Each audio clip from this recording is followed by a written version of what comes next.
episode, we got to know about wildlife health and disease management from Dr. Arun. Today, he's going to brief us about the usage of anesthesia and various medical protocols.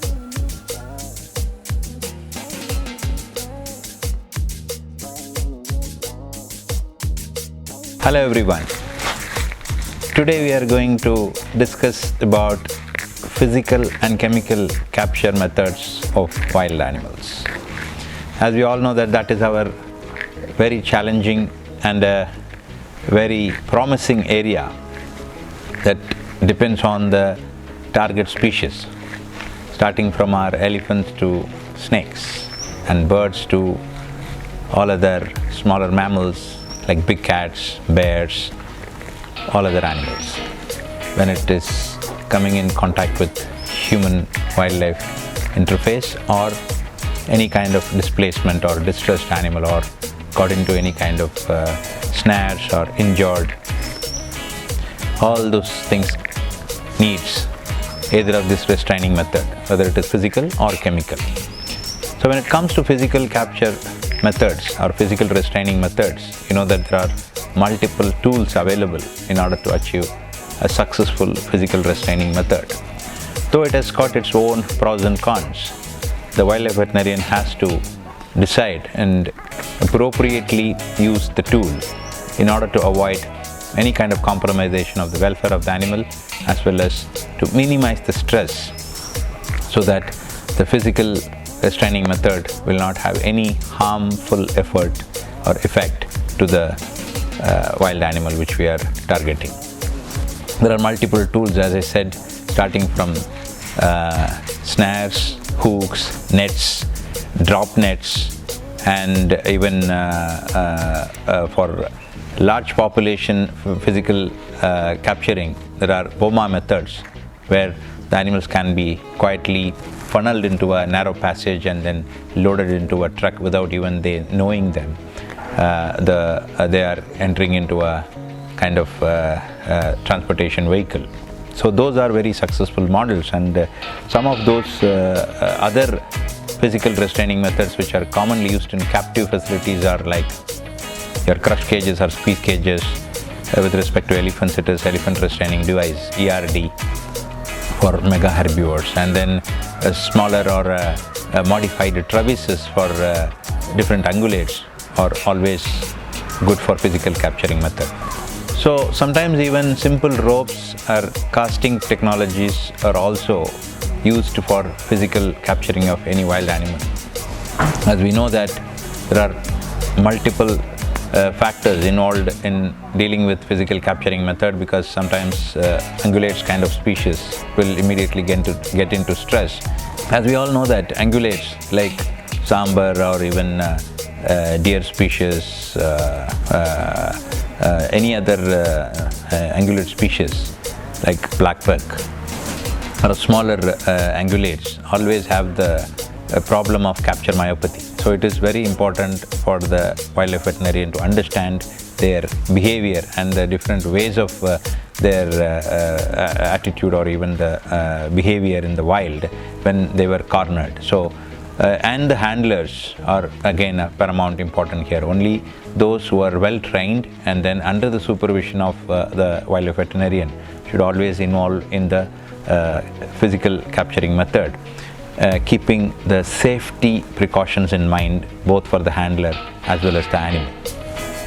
And there are multiple tools available, as I said, and many of them are species specific tools which needs to be installed or used as per the supervision of the trained wildlife veterinarian as well as the trainers who are all involved for the safety and security of both the animal as well as the handler. Cages and trap cages or even culvert cages are also important when it comes to trapping of even big cats or even bears, because we have experienced a lot of success stories of and success procedures of trapping them without having any kind of stress or even behavioral constraints when it comes to culvert cage. And it is easy to lure the bears kind of species because they are very much eager to eat honey and then fruits, and when it be placed inside the trap cage, they can easily be lured, and then they come inside, and then automatic shutting doors will activate. And in fact, the advanced cages are there to even capture the image and send it to a remote place, so that we will ensure that the target animals are the right animal before we go and intervene with the individual. Otherwise, even we can remotely open the cage and then release them back into the wild. Once we decide whether it is a physical capturing method or a chemical capturing method, which we are going to use it for the restrainment of the animal, whether it is a captive animal or even the free-ranging wild animal. When it comes to chemical capturing or chemical immobilization of the animal, it's again a vast subject. Forget about this drugs used for chemical immobilization of the animals. Even the tools used are again really vast, and everyone should be very familiar with the tools, not only using it, not only for specializing it, also to maintain the equipments. Only then, when it comes to a real challenging situations like a human-wildlife interface or even any kind of emergencies that you have to have a quick response and the reaction time, everything depends on your equipment.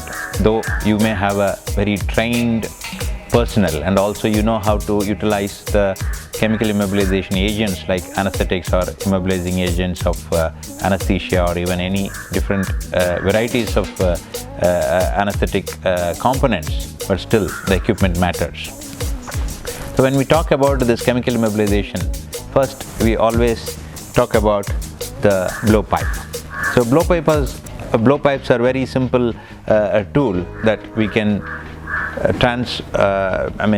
project the dart syringe to the target species, and again it has got its own advantage and disadvantages. And the primary advantage is it is very simple, very easy to maintain, and it needs very minimal skill set, and provided we should be a non-smoker, and then better to blow in a well concentrated way.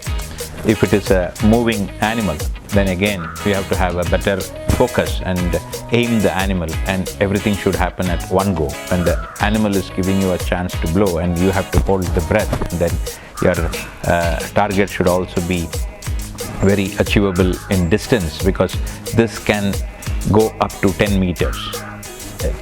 Even if you are a non-smoker, it is very difficult to blow beyond that distance. So it has got its own limitation. But it is primarily used in captive facilities or rehabilitation facilities where the animal is in a close proximity and it is easy to achieve the distance projectile.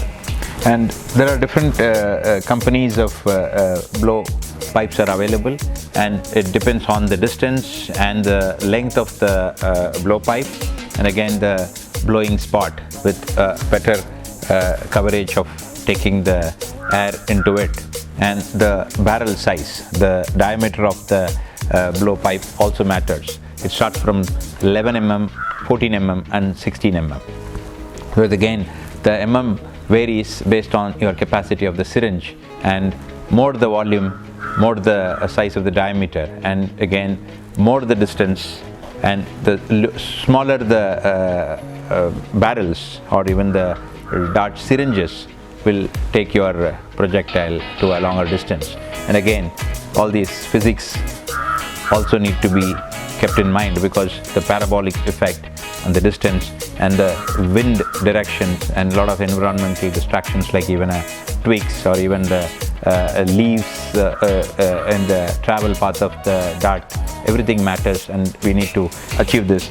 And everything needs practice, again practice. So there are multiple varieties of blow pipes are available.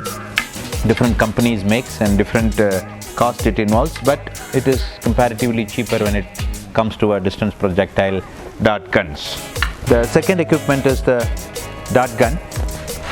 So again there are multiple companies available, starting from Tele Darts, Tele Inject, Dan Inject, and New Darts and Capture. So there are multiple. The second method of delivering the darts by using the dart guns. They are pneumatic guns which never requires any kind of license, but only the well-trained persons should be allowed to use, and I feel every wildlife veterinarian should take part in some kind of professional way of learning how to use pneumatic guns will always be helpful. And again, as I said, practice makes us more perfect, and then we need to constantly keep in touch with these things, because when they are very new, it will be easier to achieve whatever the bar they say, and then the distance it will cover depends on the size of the syringe, whether it is 1.5 ml or 3 ml.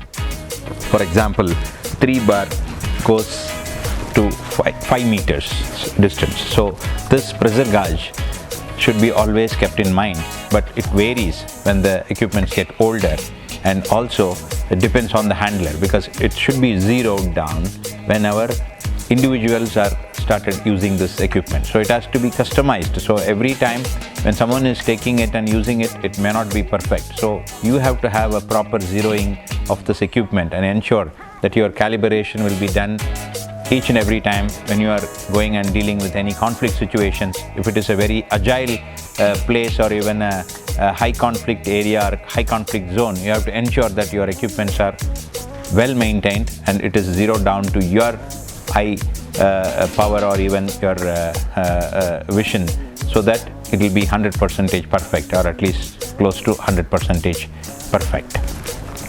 So there are multiple companies deals with this distance projectile equipment or the pneumatic guns.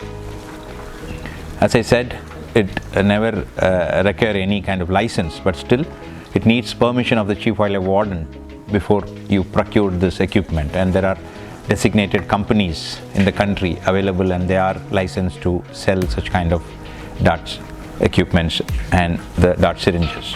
And every dart gun has got their specific dart syringes, and there are multiple dart syringes when I come to that later.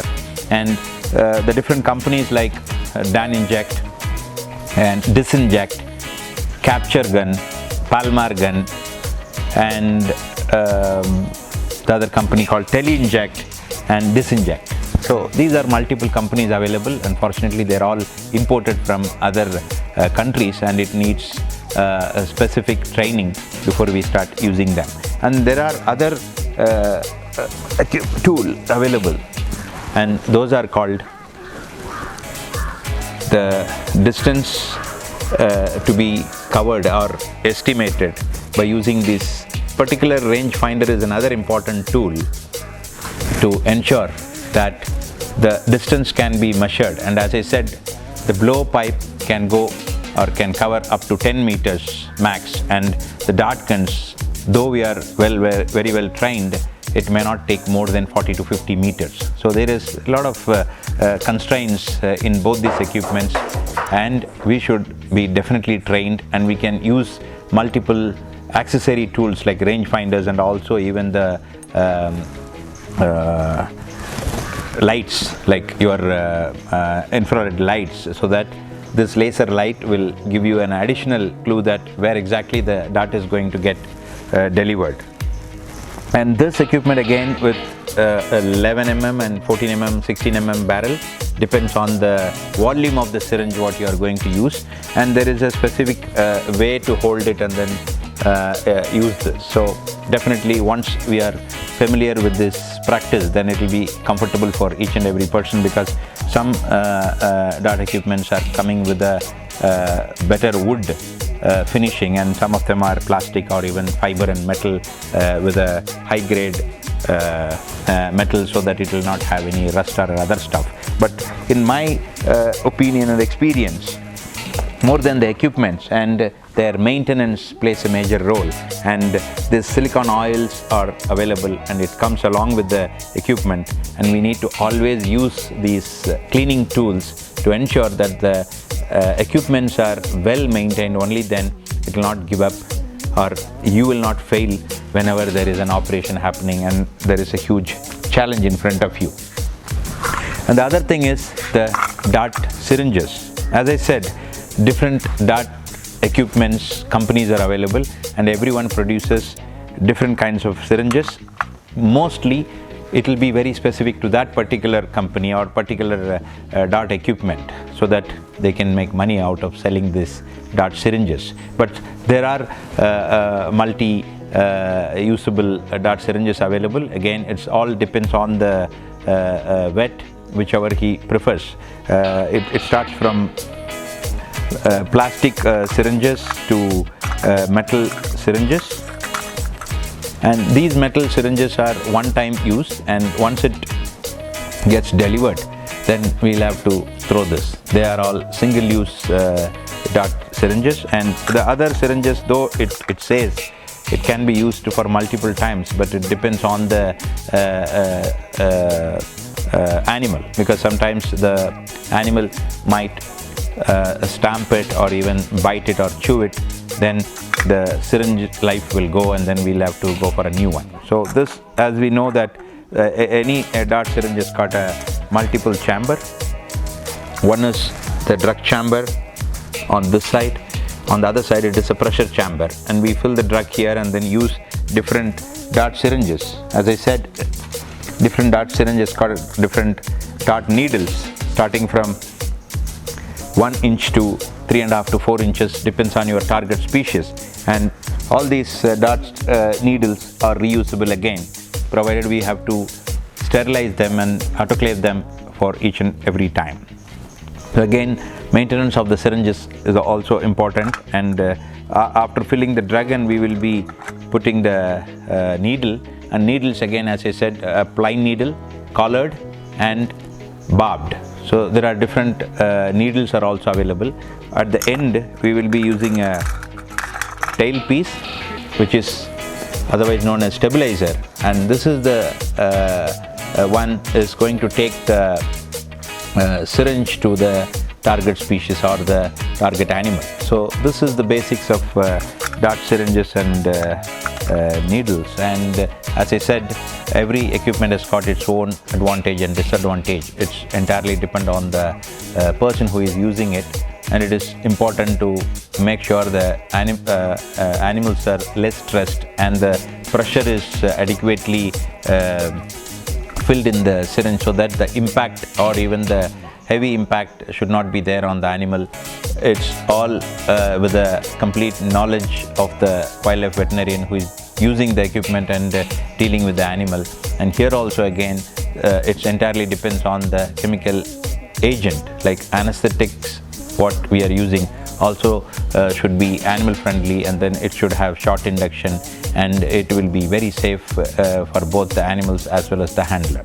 When we are talking about blowpipes, and there is another way of injecting the drugs into the animal, which is in close proximity. These chopsticks are again extensively used in captive animal facilities, where you can easily reach the animal, and it is easy to even inject, and it has got the component of a normal syringe with a drug loaded into it, and there is a safety cap.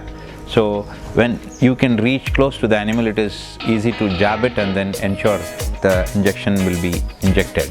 And it is very quick and simple, and it is very less stressful to the animal, and there is no much mechanism involved in it. So this is another way of giving injection to a captive animal facility when it comes to zoo or even rehabilitation center, or into a contained place where like squeeze cage or crush cages are used, and it is easy to do it and safer for the vet to inject it instead of just taking a syringe close to the animal. It's a long handle, helps and keeping the person safe from the animal. I would like to share some tips. You may be aware of this before, but when we are using the dart needles, I mean generally what we use it, the smooth needles, and when we want to give vaccinations, we always expect to give in a subcutaneous injection way.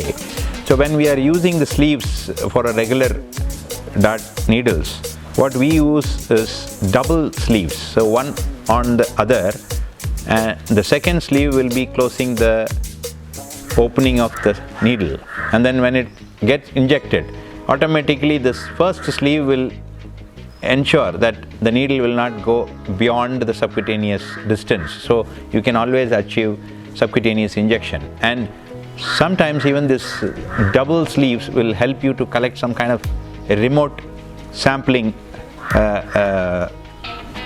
achievements. Like if you want to collect hair sample from a wild animal which has got a good fur growth, you can easily use double sleeve methods, and then definitely it will capture or pluck the hair sample, so that you can even conduct some genetic studies or DNA studies.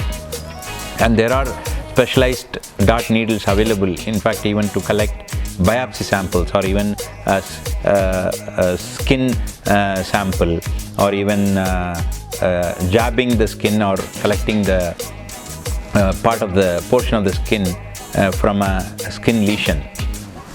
It's otherwise known as punch biopsy. So such kind of specialized dart needles are available, and in fact in other countries the dart syringes with GPS material applied inside, like a transducer inside. It's easy to find when the transducer is connected with a telephone or even in a GPS equipment, so that even after the darts are delivered, if the animal runs, you will be able to find out where the syringe is. And in fact, if the syringe is inside the animal's body, the needle, it's still stuck with the animal, then it is easy to locate the animal as well. So that is the reason we use either collared or barbed needle, so that the animal can't be able to pull the syringe out from the body, and it is easy to locate the animal. So there are multiple needles, dart needles available, depends on your need of your samples, or even need for delivering the drug or even any medicines through the distance projectile. The dart needles again has got multiple varieties. As I said, there are 2 holes on either side of the needle, and then there are 4 holes needles are also available. So when we are using such kind of needles, I always experience that the powder-based antibiotics, when we are actually mixing it in a diluent and then loading it in a dart syringe, always have the challenge of blocking the needle. So what I would prefer is always use, even though if you are using an oily preparation, it is always better to use a non-diluent, or even the powder-based antibiotics can be avoided. Even sometimes we face challenges if you are using prednisolone also in such kind of minimal hole. The dart needles always have multiple holes, as we all know that, but some of them are limited with 2 holes and some of them with 4 holes. So when we use the powder-based antibiotics, when we are actually using a diluent to dilute it and then use it, so it is always preferable to use 4-hole needles. But in my personal opinion, I always avoid powder-based antibiotics. Even sometimes prednisolone will have difficulties in getting it through this dart needles. So what I feel is sometimes even this multiple hole dart needles will always have an advantage over the less number of holes, or even many times it used to be single hole or double hole. And the 4-hole increases even the delivery of the drug quickly. So when the animal is very agile and very hyperesthetic, then it is always to use a 4-hole needle, but again the stability matters. And when we are talking about this 2-sleeve method, and sometimes even this can be used to collect samples like hair, or even sometimes the follicles can be easily collected through double sleeving method. And in fact, there are specialized needles available to take punch biopsies, or even skin samples, or even sometimes the pus samples. And there are needles which I heard that even the negative pressure, through that it can suck the content from the cavities. Like even if you are suspecting an abscess or even cyst, you can collect samples through a sucking mechanism. So in fact, if any of you are interested in developing something like that, it will be very useful for in our Indian scenario, and then we can easily take samples remotely without stressing the animal. The other tip I would like to share is it is always advantageous to use a component called hyaluronidase. It's an enzyme which was taken from genus Staphylococcus bacteria, and I don't know about the exact background behind the enzyme, but still the hyaluronidase is available as a commercial product in any medical store, and it is useful any anesthetics. I mean, anesthetics, whenever you are using it, primarily xylazine and ketamine, it's always be added into it to enhance the intramuscular or subcutaneous absorption and reduces the induction time. It is always an advantage for a field veterinarian, or whenever you are dealing with a conflict situation and the animal will sleep as early as possible. The other component of the chemical immobilization is the drugs. So many anesthetics or sedative agents are available within the country, but there are more availabilities or different levels of anesthetic agents are available in abroad. But whatever is available in India, we will be familiarizing with those drugs, and as we all know that we have commonly used xylazine in a higher concentration or presentation, and we use ketamine, and we use a lot of medetomidine and xylitol as well. So this is also one of the very good anesthetic agent, and it is very safe and it reduces the induction time, and the smooth recovery is also appreciated in this medetomidine and xylitol. And every drug will always have an antidote except a few like xylitol, and we always use yohimbine and atipamezole for respective alpha-2 adrenergic agonist. And the other important drug is immobilon. Previously we used to get small animal immobilon and large animal immobilon, and now it is very difficult to get it, but there are possibilities to get it imported from other countries. This immobilon is used extensively, but it is very important to understand and know the consequences of the drug, so it has to be used very safely. Immobilon always comes with an antidote, so M99 and along with the antidote is in a pack. So every wildlife veterinarian should know how to use immobilon, and it is very potential drug but needs to be handled carefully. To emphasis when it comes to the anesthetics and the volume. Sometimes it is always a requisite that the quantum of drug used for a target species will be very enormous, and sometimes the volume of drug matters when the drug gets delivered into the target animal. So that is where what we have done in the past in one of our project was to lyophilize the liquid drug by using a lyophilizer, and then basically it's a concentrator, and the liquid gets into the powder form, and it's easy to dilute it with the same diluted drug, I mean the liquid drug, and it gives higher concentration. As long as the liquid consistency or even the specific gravity or the thickness of the liquid is reasonable, and then it is easier to pass through the holes of the dart syringe or dart needle, then definitely it is an advantageous situation for the field veterinarian whenever we are dealing with a conflict animal, or sometimes even in a very rough terrain or in a hard geographical area where this challenges of higher volume of drug delivery is difficult. So what I would recommend is using a lyophilizer will definitely make the life of the wildlife veterinarian more easier.